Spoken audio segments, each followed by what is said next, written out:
Maayong adlaw, my lovely ladies. Ako di ay si Jonah. Welcome to my channel. Naanata karon sa year 2026. And the year 2026 belongs to the third millennium. So can you imagine, nanata sa third millennium, meaning this is already like 3,000 years. Kaya 1 millennium equals to 1,000 years. So 2026 belongs to third millennium. So, can you imagine, thousands and thousands of years already, pero wala o walay na usab gihapon in terms of sa kanang mga kinabuhi natong mga kababaehan. So, here in my channel, gusto nako i-explore, gusto nako itudlo ninyo, gusto nako i-share ninyo ang atoang mga rights, ang atoang mga knowledge nga sa atong mga katungod sa ato ang kinabuhi. Not just as a one person, dili lang kay usa ka personalidad, kung dili as a community, kung dili as a women all around the world. Kay kung makita ninyo karon, ladies, makita kung atong balikan ang mga kapanahunan sa atong mga mama, atong mga lola o sa lola, ang istorya, ang history sa mga kababaehan is very sad. Luoy kaayo og history ang atong mga inahan, lola o mga lola sa lola, mga auntie, mga yaan. Bisag kinsa pa to, basta babay, lisod og agianan ang mga babay, lisod og kanang history sa ilahang kinabuhi. So here sa akong channel, as you can see, the name of ang pangalan sa akong channel is Pinay Untamed. That's because I want we become untamed again. Kita nga mga Filipina, especially kita nga mga Filipina. Of course, now around the world, ang mga kababaihan, nakamata na sila. They start fighting for their rights. Nisugod na sila og bakigbisog sila hang mga katungod. Nisugod na sila og tingo. So diri sa Pilipinas, I'm also hoping na kitang mga Filipina will find our voice again and understand our rights and stand tall and strong together as one, because we are stronger as one. Let's fight for the future of our children. Atong ipangibisugan ang kaugmaon sa atong mga anak. Kay kung dili kita inahan nga mubarog ug mutingog para sa ato ang mga anak, kinsa man ang mutingog para nila. So this channel is for us all strong Filipinas. I want to build a strong Filipina. I want to build an untamed Filipina, meaning kanang untamed, kung wala mo kasabot is, for example, usa ko katanong or usa ka katanong, wala bitaw ka gi-prone kay ang example na, for example, usa ka mumbil nga wala gi markot bay tawagan na kanang gikatan siya ba para maporma siya, para ma-shape siya, para mugamay ra siya, di siya mutubo nga gamay kay siya, daghan kay siya buwak. Og ang kani nga usa ka mumbil nga she is untamed, wala siya gikatan, wala siya gi-force, wala siya gigunitan para di siya katubo, wala siya putli para di siya katubo, para mo remain siyang small.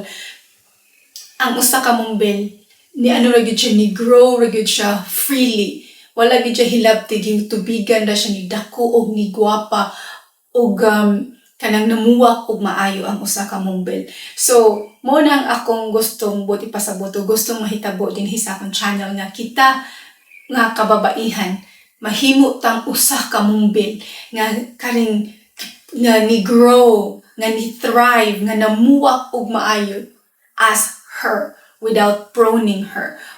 Nga wala siya katli og putli og mga branches, kanang mga sanga-sanga, wala siya putli og kanang dahon or unsa pa na diha, para lang siya mo remain small and to remain Para lang, di ba, ang idea sa kanang magpagamay taog mumbil is for the mumbil to look pretty, o kanang para ang mumbil murag kaaya-aya siya tan-awon sa atong pananaw, di ba?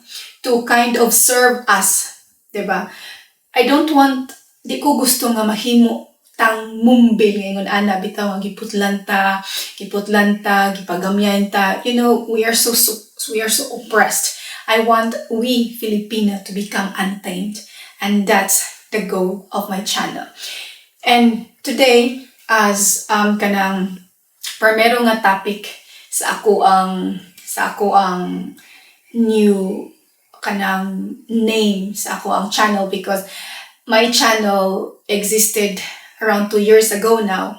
Ang gusto ginako una sa ako ang channel katong Fine Club, it was to become the finest version of ourselves. Pero murag na feel nako nga it was too shallow. It was too shallow just by becoming the best version of ourselves without knowing the roots of everything, without having the right anchor. So I'm not saying it was bad, no, because we still gonna kay muabot raman gihapon ta nga topic. Kanang topic nga self-growth, self-development, self-transformations, anything that help us become the finest version of ourselves still be part on this topic. So part gihapon na siya, dito siya mawala.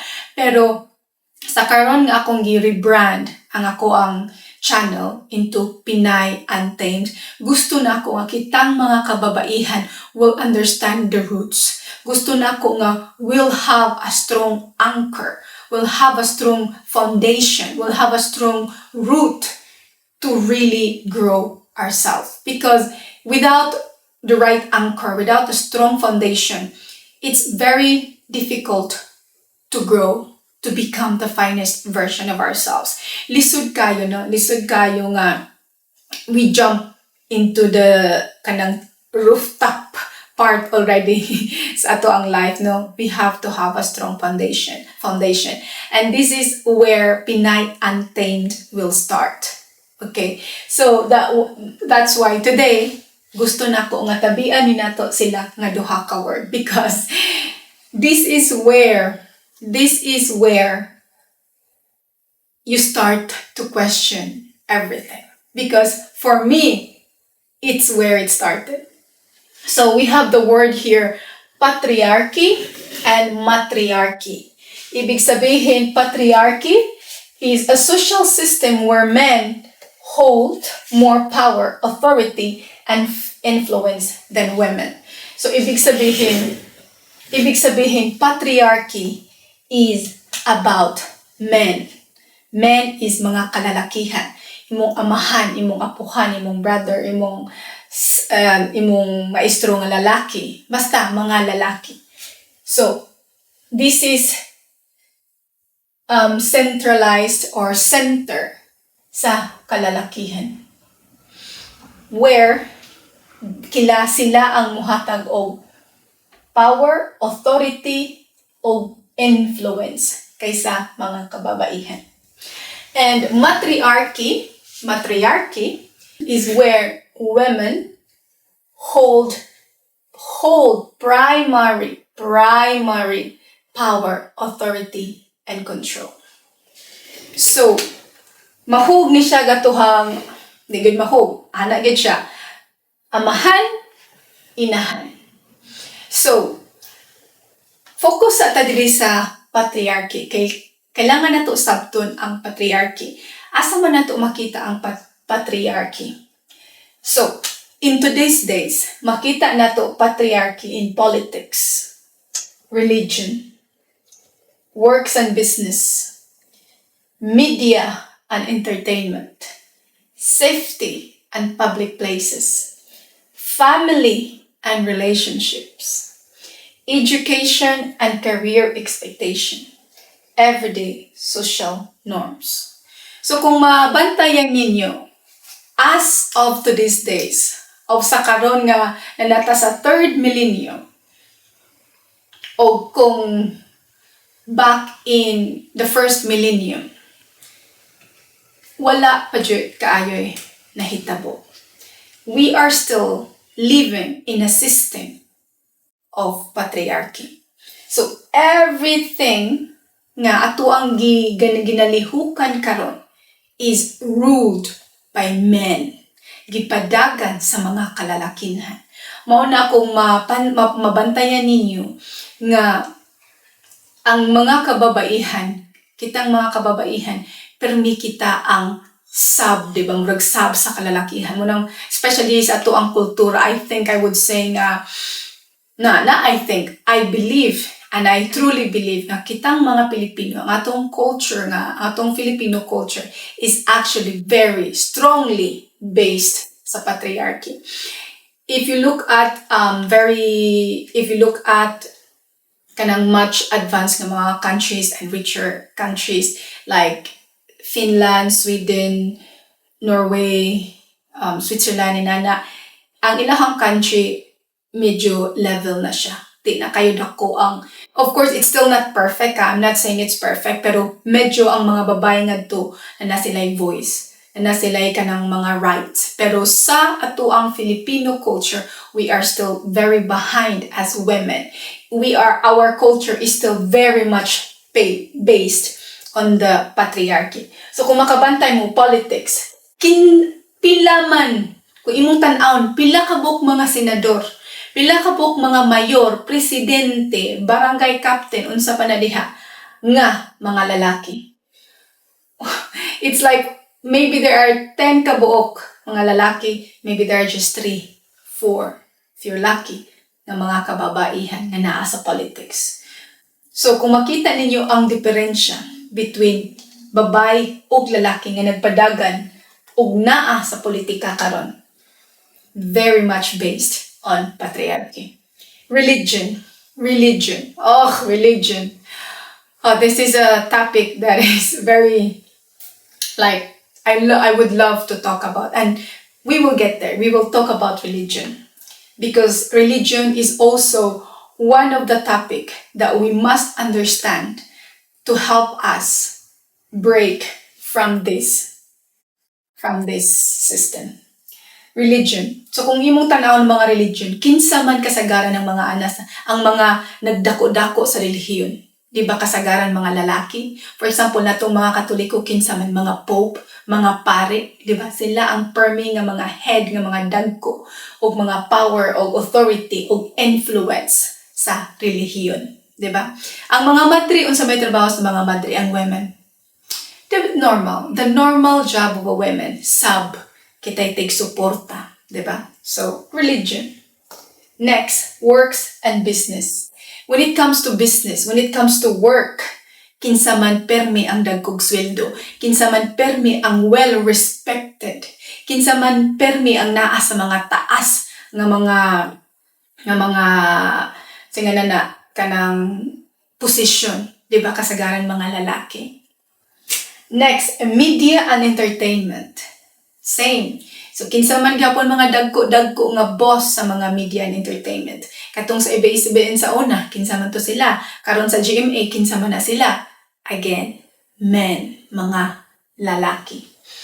Safety and public spaces. Kinsa man. mga pulis, di ba? Unsay kasagaran sa mga pulis?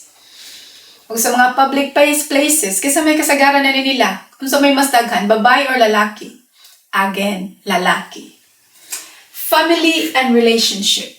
When it comes to family, when it comes to relationship, especially in Filipino culture, kinsa man kasagaran ang ni-lead. Kinsa man kasagaran ang mas dako og authority. Kinsa man kasagaran ang mas dako og tingog, dako og power when it comes to relationship, when it comes to family. Lalaki gihapon. Papa, amahan, brother, kuya. Lalaki gihapon. Education and career expectation. Same. Ang mga lalaki, mas dako ta nila og expectation. Lalaki man ka, dapat inani mong trabaho. Mao man na, diba? And same sa kanang career expectations, sa kanang iksa, nagtrabaho na ta. Like, men, mga kalalakihan, permi mas dako silang sweldo, permi mas daghan silang oportunidad kaysa natong mga kababaehan. And of course, lastly, everyday social norms. In our everyday social norms, in our everyday life, ang mga kalalakihan, they always have advantages compared to women. You know, dili sila dali kanang i-judge, dili sila dali i-bully, they don't exist just to be pretty, diba? The men are not expected to look perfect, the men are not expected to behave kanang the way women are expected to behave, the way women are expected to talk, diba? Ang mga kalalakihan, wala sila ng mga expectation. Pero kita nga mga kababaihan, we are full of expectations. And those expectations limit us to our full potential. So, munang makasabot mo, ladies. Kung tanaw ninyo, ladies, kung makasabot mo, grabe ang limitasyon natong mga babae. Grabe, grabe. Sa realidad, sa kalibutan nga atong kipuy-an karon. So, mao na ang goal sa akong channel is for you to understand, for us women to understand our rights and fight for it. And let us find our voice again.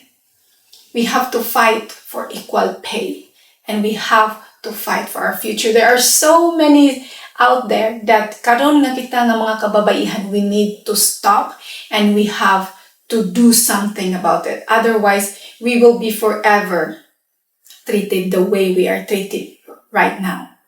The way we are treated like now, we have so much lesser voice, we have so much lesser authority, power, influence, and everything. So, ladies, matriarchy is for us to understand this and for us to fight for this right, we have to learn our rights. And this is what most women right now around the world wants to happen. We are so done with patriarchy. What they did to us, nothing.